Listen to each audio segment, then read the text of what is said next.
Assalamualaikum warahmatullahi wabarakatuh. Perkenalkan, nama saya Lia Widiawati dengan NIM 3124101115, kelas TI 24C2 Universitas Pelita Bangsa. Pada kesempatan kali ini saya akan menjelaskan tentang materi percabangan dan perulangan bahasa pemrograman Python. Langsung saja kita mulai dari percabangan if, elif, dan else. Aliran program dapat diatur sedemikian rupa menggunakan struktur percabangan dengan if, elif, dan else. Percabangan berfungsi untuk mengontrol aliran sehingga dapat mengeksekusi blok kode yang berbeda untuk setiap kondisi yang berbeda. Secara umum, alur percabangan menggunakan if, elif, dan else adalah sebagai berikut. 1. Cek kondisi pada cabang if. Jika kondisi bernilai true, maka hanya blok if yang akan dieksekusi. Yang kedua, jika bernilai false, maka akan dilanjutkan dengan mengecek blok-blok elif secara berurutan. Jika ada blok elif yang bernilai true, maka blok tersebutlah yang akan dieksekusi.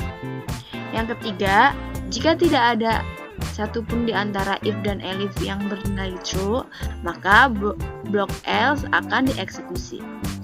Dalam percabangan if, elif, else, blok elif maupun else merupakan blok opsional yang boleh ada ataupun tidak setelah blok if. Lalu, memberi nilai variabel kondisional dengan if, else. Di dalam bahasa Python, statement if, else dapat berfungsi sebagai operator untuk menentukan nilai variabel secara langsung. Format pemberian nilainya yaitu nama underscore var sama dengan nilai underscore jika underscore benar. If kondisi else, nilai underscore jika underscore salah. Penulisan dengan cara ini dapat menyederhanakan sintaks yang diperlukan.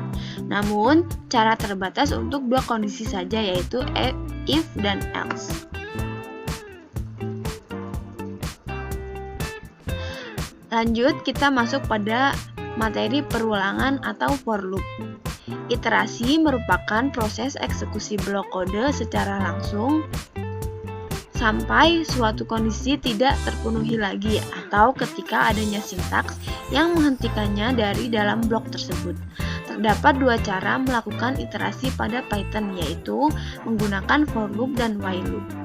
Pada for loop, iterasi dilakukan sebanyak n kali, tergantung banyaknya elemen pada objek iterable yang digunakan.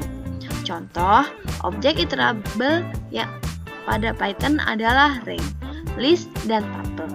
Berikut ini adalah contoh objek iterable yang dapat digunakan dalam for loop.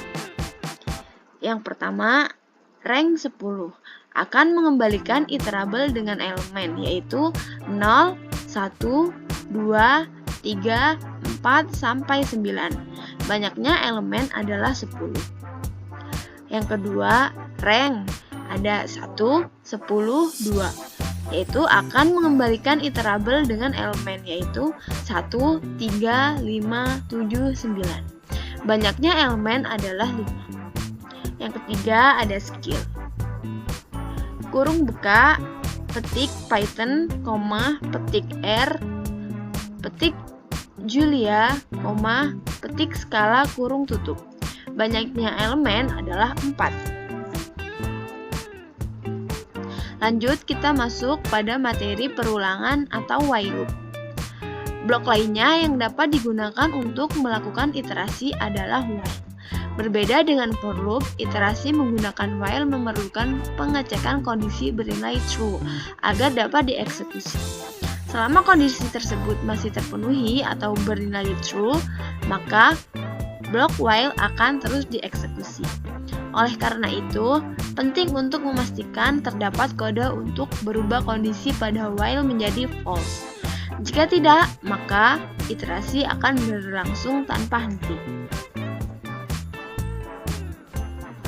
Lalu di sini saya memberikan contoh program percabangan if-else, yaitu pertama-tama kita menuliskan nilai sama dengan 90, lalu status sama dengan none.